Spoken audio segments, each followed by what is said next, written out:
तेरे गिरने में तेरी हार नहीं, तू इंसान है अवतार नहीं। तो गिर उठ चल और दौड़, क्योंकि जीत संक्षिप्त है, इसका कोई सार नहीं। हेलो बच्चों, कैसे हैं आप लोग? उम्मीद करते हैं आप लोग बढ़िया होंगे। तो आज की क्लास में हम लोग बात करने वाले हैं electric potential due to charged conducting sphere. ठीक है, तो लगाएंगे heading of electric potential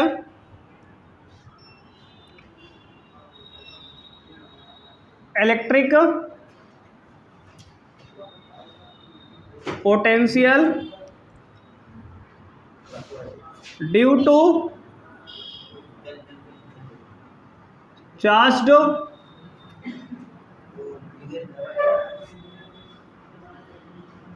conducting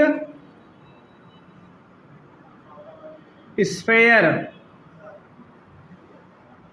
ठीक है, क्या बात करेंगे? Electric potential due to charge conducting sphere, solid हो या फिर हॉलो हो, दोनों के लिए। क्या हो? सॉलिड हो या फिर हॉलो हो। ठीक है, सॉलिड हो या फिर हॉलो हो। इधर हॉलो लिखा है, ठीक है, लिख लोगे ना इसको। क्या है ये? हॉलो, ध्यान देना, HOLLOW, हॉलो। ठीक है, अगर स्फेयर हमारा सॉलिड हो तब भी यही रहेगा डेरिवेशन, हॉलो हो तब भी यही डेरिवेशन होने वाला है आज का। ठीक है ना। अब देखो, इस बिल्कुल सेम डेरिवेशन हमने इलेक्ट्रिक फील्ड में लिखा था, यहाँ पे इलेक्ट्रिक फील्ड में निकाला था। देखो, इसके लिए करना क्या होगा आपको, एक स्फेयर लेना है कंडक्टिंग, सेंटर इसका O है, रेडियस ये R है। इतनी बात समझ में आई? एक स्फेयर लिया हमने जिसका सेंटर O है, रेडियस R है। अच्छा ये बताओ आप, अगर किसी भी कंडक्टिंग स्फेयर को चार्ज देते हैं तो चार्ज कहाँ भी साइड होता है? उसके सरफेस पे। ये बताया गया है पीछे भी, जब हमने इलेक्ट्रिक फील्ड पढ़ा था तो ये टॉपिक बताया था वहाँ पे। तो याद रखोगे, किसी भी कंडक्टर को जब चार्ज देंगे तो कहाँ फैल जाएगा? उसके सरफेस पे। इस बात को नोट करके वहाँ भी लिखवाए तो यहाँ भी लिखवा दे रहे हैं, नोट में लिख लो ये बात। तो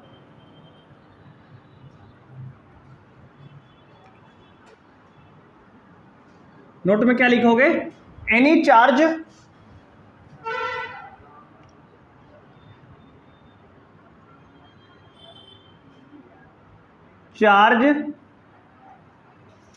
given to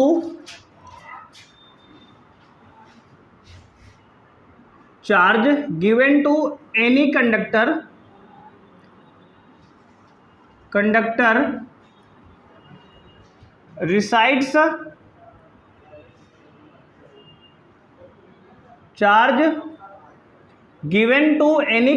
resides on surface of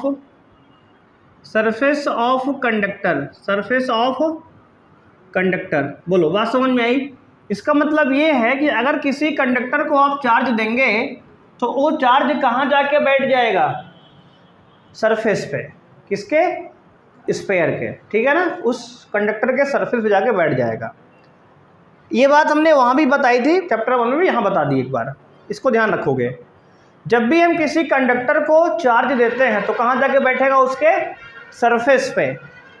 अब ये बताओ, हमें करना क्या है? हमें तो इलेक्ट्रिक पोटेंशियल निकालना है। कहाँ निकालना है भाई? तो कहोगे देखो, 3 जगह पे निकालना है। एक तो सरफेस के बाहर, एक सरफेस के ऊपर, एक सरफेस के अंदर। ठीक है ना, जैसे हमने इलेक्ट्रिक फील्ड निकाला था। आपको याद होगा कि हमें पहला पॉइंट, इस सरफेस के बाहर मान लो इससे स्मॉल r डिस्टेंस, सेंटर से स्मॉल r डिस्टेंस पे एक पॉइंट P है, और हमें इस पॉइंट P पर क्या निकालना है? पोटेंशियल निकालना है। क्या निकालना है? पोटेंशियल। तो हम केस 1 शुरू किए पहले, बात समझ रहे हो ना? Case 1, outside the sphere. भैया स्फेयर के बाहर, और यहाँ पे स्मॉल आर की वैल्यू ज़्यादा है किससे, कैपिटल आर से, मतलब स्मॉल आर बड़ा है कैपिटल आर से। देखो फिर से एक बार ध्यान सुनना, आज का टॉपिक क्या है, electric potential due to charged conducting sphere. हम इलेक्ट्रिक पोटेंशियल निकालेंगे किसके लिए, चार्ज्ड होगा, कंडक्टिंग होगा, स्फीयर होगा, और हॉलो हो चाहे सॉलिड हो, दोनों के लिए सेम डेरिवेशन होने वाला है आज का। ये बोर्ड में आता है, इंपॉर्टेंट है, ठीक है, अभी से लिख लो कि इंपॉर्टेंट है, बोर्ड में पूछा जाता है इसका डेरिवेशन। हमने कहा कि अगर किसी भी कंडक्टर को अगर चार्ज देंगे हम, तो वो चार्ज कहाँ जाके बैठेगा, उसके सरफेस पे, उसके सरफेस पे जाके बैठ जाएगा। अगर इंसुलेटर को देंगे तो भैया, अगर इंसुलेटर को देंगे तो अगर हॉलो है तो सरफेस पे जाएगा, और अगर सॉलिड है तो उसके वॉल्यूम में जाएगा। अभी अगला टॉपिक वही है, उसमें डायरेक्ट बता देंगे फिर से एक बार, ठीक है ना। अभी इंसुलेटर वाला आगे पढ़ेंगे हम, तो वहाँ बता देंगे फिर से एक बार। हालांकि अगर इंसुलेटर में मतलब कंडक्टर ना हो, इंसुलेटर होगा या नॉन कंडक्टर होगा और हॉलो होगा, तो यही वाला केस उसके लिए भी है। और अगर इंसुलेटर में सॉलिड होगा तो सरफेस वॉल्यूम में चार्ज जाके फैले, कहाँ पे, वॉल्यूम में, उसके अंदर पूरे में। अच्छा, जो तरबूज का बीज होता है देखोगे वैसे, ठीक है। अब देखो इसका समझ लो पहले, है ना। हमने कहा कंडक्टर को चार्ज देंगे कहाँ जाएगा, उसके सरफेस पे। देखो हमने कहा अब हमें करना क्या है, इस स्फीयर के कारण हमें तीन जगह पोटेंशियल निकालना है। एक तो सरफेस के बाहर, आउटसाइड द स्फीयर, एक सरफेस पे, एक स्फीयर सरफेस के अंदर। तो सबसे पहले केस हमने स्टार्ट किया, पहला case outside the sphere, sphere के बाहर, और हमने कहा स्मॉल आर की वैल्यू ज़्यादा है कैपिटल आर से, मतलब बड़े है स्मॉल आर, सही बात है, बड़ा दिख रहा है। अब देखो हमने आपको एक फॉर्मूला बताया था डेल्टा वी ई में रिलेशन, आज से लगभग 2 दिन पहले, 1 दिन पहले, याद करो, कल नहीं परसों बताया था, कल के इसके पहले वाली भी, हाँ क्लास में। डेल्टा वी बराबर बताया था हमने आपको माइनस ई ए से लेके B E dot D R vector, याद आया, बोलो जी। Relation between electric potential difference and electric field में, जब नॉन यूनिफॉर्म इलेक्ट्रिक फील्ड हो। और यहाँ भी क्या है, नॉन यूनिफॉर्म इलेक्ट्रिक फील्ड है। क्यों, देखो पॉजिटिव चार्जेस है, इलेक्ट्रिक फील्ड उससे आवे होती है, बताया गया कई बार है। इससे इलेक्ट्रिक फील्ड इधर, यहाँ ऐसे, यहाँ ऐसे, इलेक्ट्रिक फील्ड का मैग्नीट्यूड तो सेम है लेकिन डायरेक्शन क्या अलग अलग है, डायरेक्शन क्या है अलग अलग है। तो नॉन यूनिफॉर्म इलेक्ट्रिक फील्ड है ये। जब भी नॉन यूनिफॉर्म इलेक्ट्रिक फील्ड आएगी तब डेल्टा वी और ई का रिलेशन ये वाला आएगा यूज़। परसों क्लास में हुआ ये वाला रिलेशन है ना, इस पर न्यूमेरिकल पे हमने कुछ किया था। अब ध्यान देना आप थोड़ा सा। अच्छा ये बताओ, चैप्टर 1 में हमने पढ़ा था, देखो चैप्टर 1 का यूज़ होगा यहाँ पे। चैप्टर 1 में हमने इलेक्ट्रिक पोटेंशियल यहाँ पढ़ा था, सॉरी इलेक्ट्रिक फील्ड पॉइंट ई पर, याद है किसी कितना आया था, ई बराबर ई पॉइंट पी पे आया था के, अगर चार्ज पूरा क्यू मान ले तो के क्यू बाई आर स्क्वायर आया था, बोलो हाँ है ना, के क्यू बाई आर स्क्वायर। इसको डिराइव कर चुके हम लोग चैप्टर 1 से, ठीक है। कहाँ से लाए हैं, चैप्टर 1 से। स्फीयर के बाहर, outside the sphere, electric field का फॉर्मूला ये होता है के क्यू बाई आर स्क्वायर। बात क्लियर है यहाँ तक, याद सबको। अब देखो इसके बाद अब हम क्या करेंगे, देखो पोटेंशियल डिफरेंस का अगर इक्वेशन लगाना है रिलेशन, तो हमें 2 पॉइंट लेना पड़ेगा। तो हमने यहाँ पर एक पॉइंट ले लिया इन्फिनिटी और एक पॉइंट ले लिया पी। हम कहाँ से कहाँ मूव कर रहे हैं, इन्फिनिटी से पी मूव कर रहे हैं। अगर हम इन्फिनिटी से पी मूव कर रहे हैं तो ये बताओ इन्फिनिटी का पोटेंशियल क्या होता है, वी इन्फिनिटी, पहले ही बताया गया आपको, 0 होता है ना। इसको किसने बताया है, तो वैज्ञानिकों ने बता दिया, इसने बनाया था साइंटिस्ट ने, इसको प्रूव किया है, बता दिया है कि इन्फिनिटी में पोटेंशियल क्या होता है, 0 माना गया है। क्या किया गया है, इसको माना गया है, लिया गया, लेट सपोज कर लिया है इसको। और पी पॉइंट का पोटेंशियल मान लेते हैं वीपी है, और यही हमें आज निकालना है। बात समझ रहे हो, देखो अगर हमें पी पॉइंट का पोटेंशियल चाहिए तो देखो इलेक्ट्रिक पोटेंशियल किसी पॉइंट का डिफाइन नहीं है, पोटेंशियल डिफरेंस फिजिक्स में डिफाइंड है। इसलिए हमने एक पॉइंट इन्फिनिटी पे लिया जिससे हम 2 पॉइंट का पोटेंशियल डिफरेंस निकाल लें, लेकिन यहाँ का पोटेंशियल 0 होगा, इसलिए हम पोटेंशियल पॉइंट P का पा जाएंगे, मिल जाएगा हमें, है ना। देखो जुगाड़बाजी है पूरी, है तरीका है, सीखना पड़ेगा आपको इसको। अब देखो इसके लिए हमने क्या बताया कि इन्फिनिटी से आप पॉइंट P को मूव करो, क्या करो, चलना प्रारंभ कर दो। तो अगर हम इन्फिनिटी से पॉइंट P आएंगे तो इसको पोटेंशियल डिफरेंस की टर्म में कैसे लिखेंगे, तो कहोगे सर लिखोगे VP माइनस V इन्फिनिटी, बोलो हाँ या ना, ऐसे ही तो लिखेंगे। देखो अगर यहाँ से यहाँ मूव किए हो तो फाइनल पॉइंट का पोटेंशियल माइनस इनिशियल पॉइंट का पोटेंशियल डिफरेंस होता है। बोलो यहाँ तक कोई समस्या हो तो जी, क्लियर है मामला यहाँ तक का, बराबर माइनस इंटीग्रेशन। अब देखो इलेक्ट्रिक फील्ड इधर होगी, पॉजिटिव चार्ज से अवे होती है, जानते हो आप, बोलो हाँ या ना। इलेक्ट्रिक फील्ड ये है, और dr वेक्टर इधर ही लेंगे, है ना। dr वेक्टर उसी डायरेक्शन ले लिया हमने, डिस्प्लेसमेंट वैसे ही हो रहा है, मान लो डिस्प्लेसमेंट कहीं भी आप लिख सकते हो, इधर भी ले सकते हो, उधर भी ले सकते हो, हम उधर ही ले लिए जिससे एंगल हमारा 0 डिग्री बन जाएगा। अब देखो इन दोनों के बीच में एंगल कितना है, dr और e के बीच है, बोलो थीटा कितना है, 0 है। अगर दो वेक्टर एक ही डायरेक्शन में है तो उनके बीच का एंगल कितना होगा, 0 होगा। तो ये बताओ अगर डॉट प्रोडक्ट हटाओगे तो क्या आता है, e dr cos 0 आएगा ना, ठीक है। अब देखो अच्छा लिमिट कहाँ से कहाँ लगाओगे, कहाँ से कहाँ मूव किए हो, यहाँ तो a से भी हम बताए थे वहाँ फार्मूले में, लेकिन यहाँ हमारा इन्फिनिटी से लेके लिमिट लगाओगे r, p एक पॉइंट है और p पॉइंट ओरिजिन से कितना, मतलब ओ सेंटर से कितना दूर है, r डिस्टेंस दूर है। अच्छा ध्यान दो फिर से एक बार, लिमिट कैसे लगाएंगे देख लो।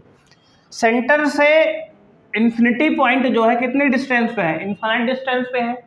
यहाँ से डिस्टेंस देखते हैं, यहाँ से इन्फिनिटी की डिस्टेंस क्या है, इनफाइनाइट है, तो लोअर लिमिट लगाएंगे इन्फिनिटी, ठीक है। यहाँ सेंटर से पॉइंट P की डिस्टेंस कितनी है, बोलो उंगली रखें ये r, तो क्या लगाएंगे r, बात समझ में आया। मतलब इस सेंटर से इन्फिनिटी की डिस्टेंस इनफाइनाइट डिस्टेंस है, सेंटर से पॉइंट P की डिस्टेंस r डिस्टेंस है, तो r इन्फिनिटी से लेके r लिमिट लगाएंगे। अब देखो Vp माइनस V इन्फिनिटी कितना होता है, 0, बराबर देखो जुगाड़ है ये इन्फिनिटी पे 0 बनाने का, इसलिए इन्फिनिटी लिया था, 0 होता पोटेंशियल वहाँ का, बराबर माइनस इंटीग्रेशन इन्फिनिटी से लेके r, e की वैल्यू क्या है वहाँ देखो, k Q by r square into D R into cos 0 1 होता है, ठीक है। अब देखो Vp बराबर क्या आ गया, माइनस k क्यू बाहर, कांस्टेंट को कर लो बाहर, इंटीग्रेट इन्फिनिटी से लेके r, 1 बाई आर स्क्वायर है ये, इसको ऊपर ले जाओ, r की पावर क्या हो जाएगा -2 और dr, इसका r के रिस्पेक्ट में इंटीग्रेशन होगा, क्या होगा इंटीग्रेशन। ये बताओ आप इंटीग्रेशन का फॉर्मूला जानते हो, x की पावर n का इंटीग्रेशन क्या होता है, x की power n plus 1 upon n plus 1, ठीक है ना। तो वैसे ही इसको अलग से इंटीग्रेट कर दे बगल में, देखो x की पावर r की पावर -2 का इंटीग्रेट क्या होगा, r की पावर -2 प्लस 1 अपॉन -2 प्लस 1, यही होगा ना। ध्यान से देख लो पहले, कोई समस्या बताओ हमें, देख लो ये होगा ना। देखो पावर जो भी है उसमें +1 कर दो, नीचे पावर लिख कर +1 कर दो, देखो वही तो किया, -2 पावर थी +1 -2 +1, ठीक है। इसको सॉल्व करो, क्या आएगा, r की पावर -1 नीचे -1, है ना। अब देखो इसको नीचे लाओ, r की पावर -1 को लिख सकते हो -1 बाई r, और ये वाला माइनस ये आया है, और ये r की पावर -1 नीचे लाया तो +1 पावर हो गई, ठीक है। यानी इसका इंटीग्रेशन ये होगा, समझ में आया कि नहीं आया, बोलो जी। अभी छोटा सा इंटीग्रेशन, इतना आपको आना भी चाहिए क्योंकि इंटीग्रेशन 11 से पढ़ रहे हो, है ना जी।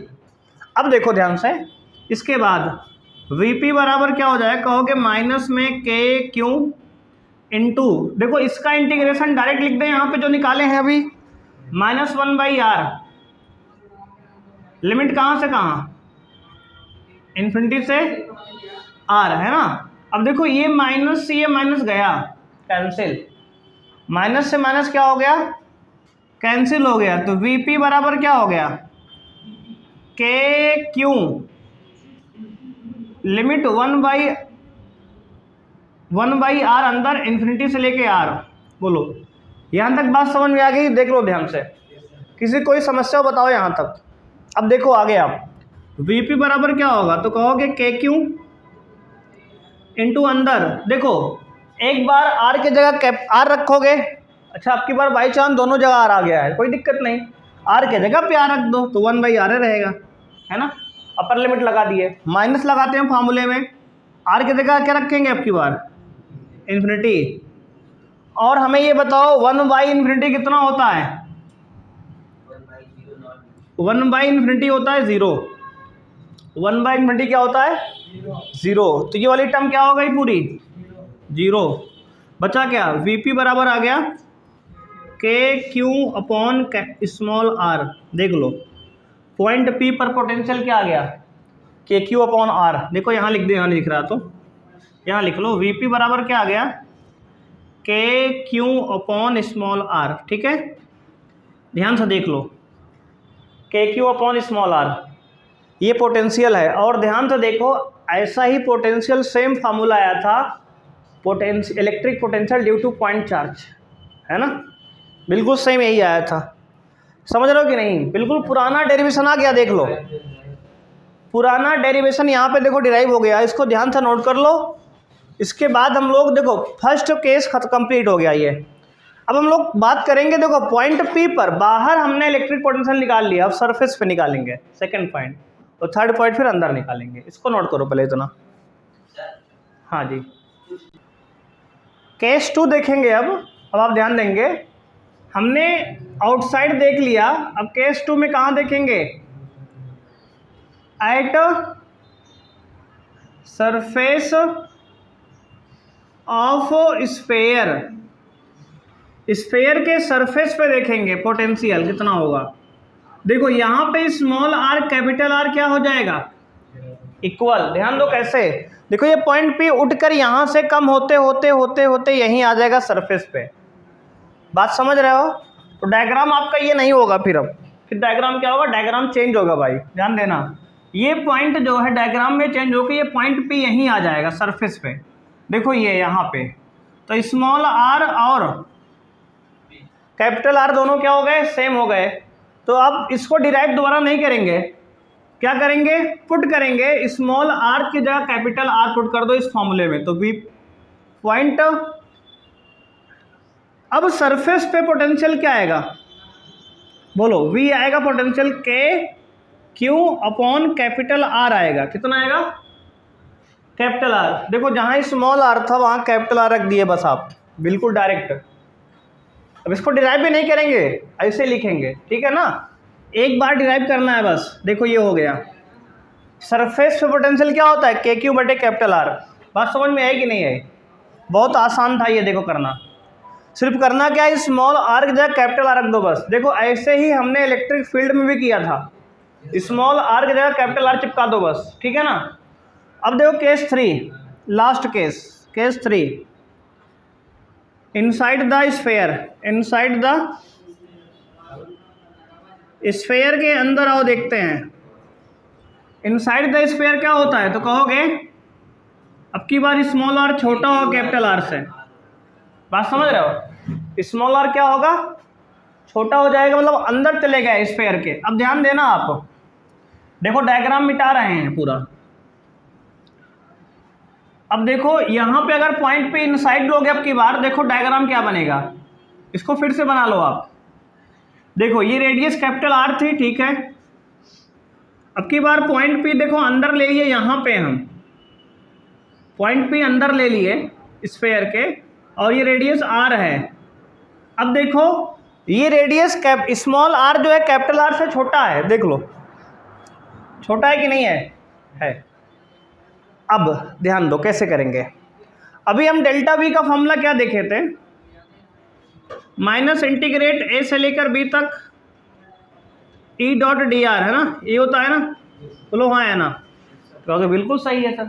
अब ध्यान देना इधर, अब की बार हम पॉइंट सरफेस पे एक पॉइंट मान लो, यस क्या मान लो एस, सरफेस।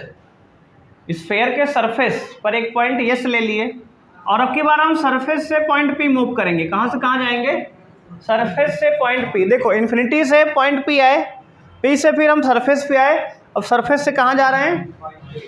पॉइंट पी जा रहे हैं। अच्छा, क्या हम इन्फिनिटी से डायरेक्ट नहीं आ सकते?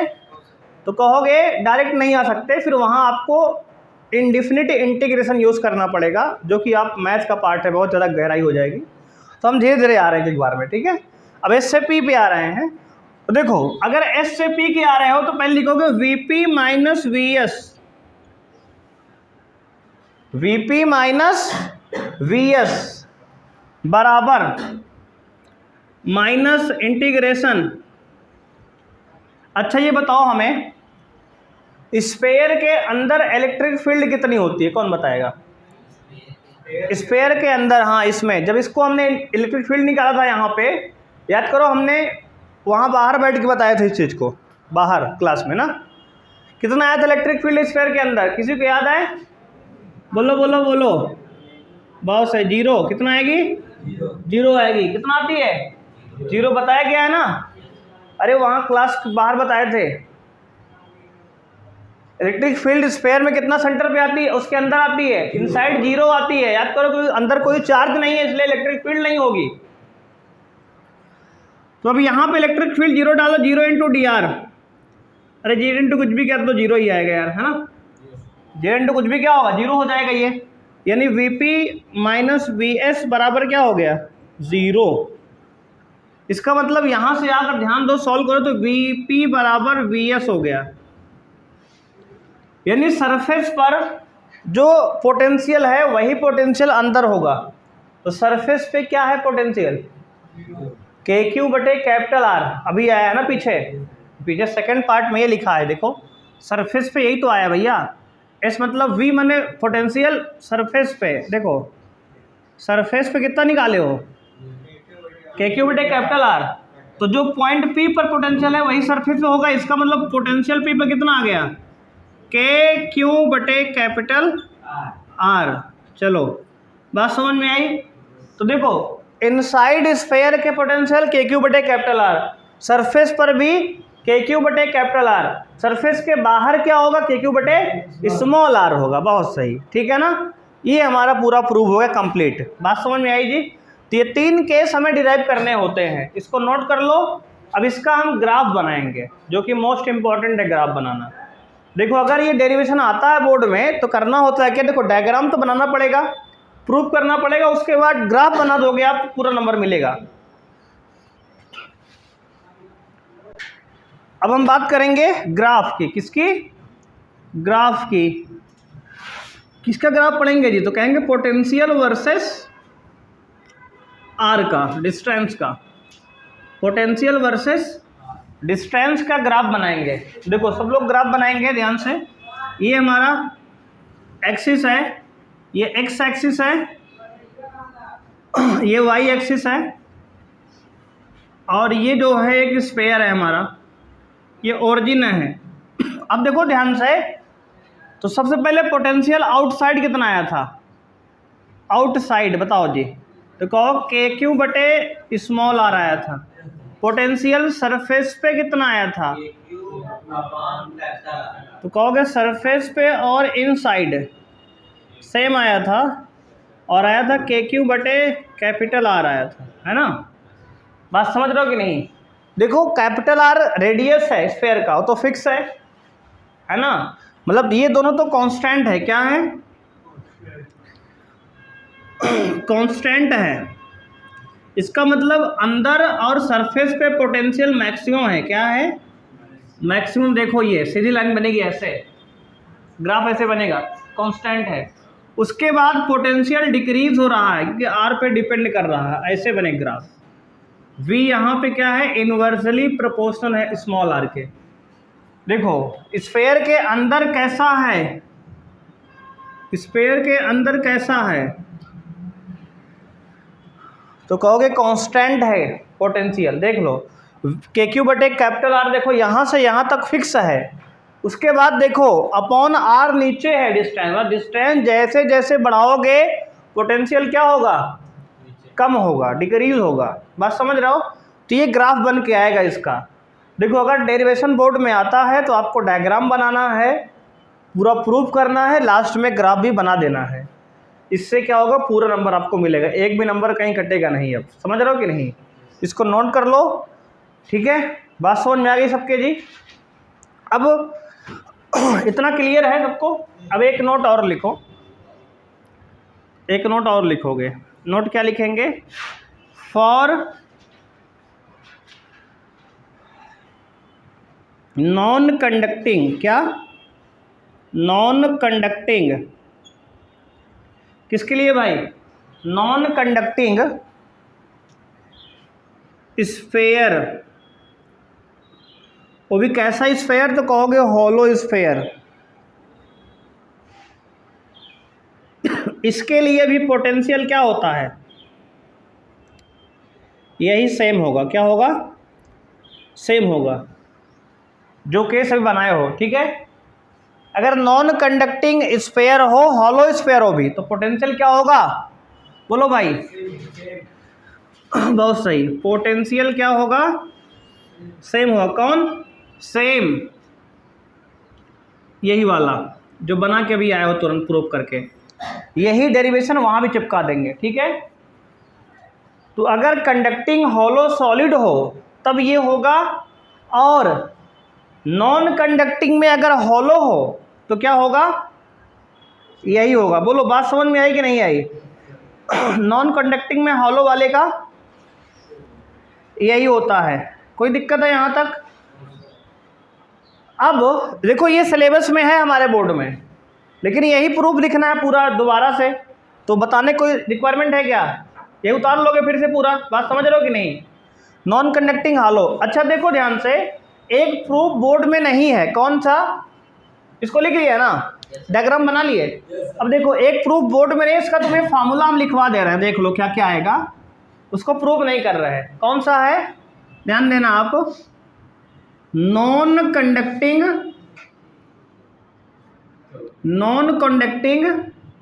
Solid sphere. कैसा भैया? Non conducting solid sphere. सुनो इधर ध्यान से, कहाँ दिख रहा हो बालक? नॉन कंडक्टिंग सॉलिड स्फेयर, इसमें जब हम चार्ज देंगे ना, तो इसको जब चार्ज देंगे तो चार्ज कहाँ फैल जाएगा? पूरा उसके वॉल्यूम में। कहाँ? वॉल्यूम में। अब देखो इसमें जो फॉर्मूला आता है, देखो बाहर आउटसाइड, देखो ये स्मॉल कैपिटल आर रेडियस, ये स्मॉल आर बाहर, पॉइंट पी। तो इसका डेरिवेशन तो बोर्ड में आएगा नहीं, वैसे भी थोड़ा सा हिंट दे रहे हैं कैसे प्रूव होता है। देखो पॉइंट पी पर बाहर आता है आउटसाइड, देखो आउटसाइड आएगा वही वाला k q upon small r, same आएगा, ठीक है? सरफेस पे आएगा, सरफेस पे यही सेम आएगा के क्यू अपॉन कैपिटल आर, जो यहाँ आया है। इनसाइड थोड़ा डिफरेंस आएगा, इनसाइड माने अंदर, इनसाइड आएगा आपका के क्यू बटे कैपिटल आर, अंदर 3/2 क्या होगा? 3/2 माइनस 1/2 आर स्क्वायर बटे कैपिटल आर स्क्वायर। देख लो ए आएगा, ठीक है? समझ रहे हो? ये आएगा कहाँ पे? इनसाइड। अब देखो इसका डेरिवेशन कहोगे तो हम बता देंगे, लेकिन कोई काम का नहीं है क्योंकि बोर्ड में आपके आने वाला नहीं है, और कंडीशन में जब आएगा उसको आपको याद करना पड़ेगा ही, क्योंकि इसका प्रोग्राम कम से कम 15-20 मिनट का प्रूफ करना है। अगर इसको आप प्रूफ करने बैठ गए ना तो पेपर छूट जाएगा कंडीशन का भी। बात समझ रहे हो कि नहीं? तो ये बोर्ड में नहीं है। किस में नहीं है? तो कहोगे बोर्ड में नहीं आएगा भाई है, ठीक है? बोर्ड सिलेबस में नहीं है, कंडीशन में आता है फार्मूला, जेई नीट वगैरह में। तो अगर आपको देना है तो फिर देख लो, फार्मूला केवल याद करना होगा इसका, बस क्या याद करना है? फार्मूला केवल। ये प्रूफ बोर्ड में नहीं आएगा, ठीक है? ये वाला जो ये बताया अलग से, इसका ये फार्मूला याद कर सकते हो कंडीशन के लिए, डायरेक्ट याद रहेगा तो सवाल लगाने में, न्यूमेरिकल में काम करेगा बस, ठीक है? बोलो कोई समस्या हुई यहाँ तक समझने में? चलो फिर आज के लिए बच्चे इतना ही। हमारा ये टॉपिक कंप्लीट हो चुका है पोटेंशियल ड्यू टू स्फेयर के लिए। अब हम लोग नेक्स्ट क्लास में कुछ न्यूमेरिकल सॉल्व करेंगे। तो आज के लिए इतना ही, मिलते हैं नेक्स्ट क्लास में। थैंक यू, बाय, जय हिंद।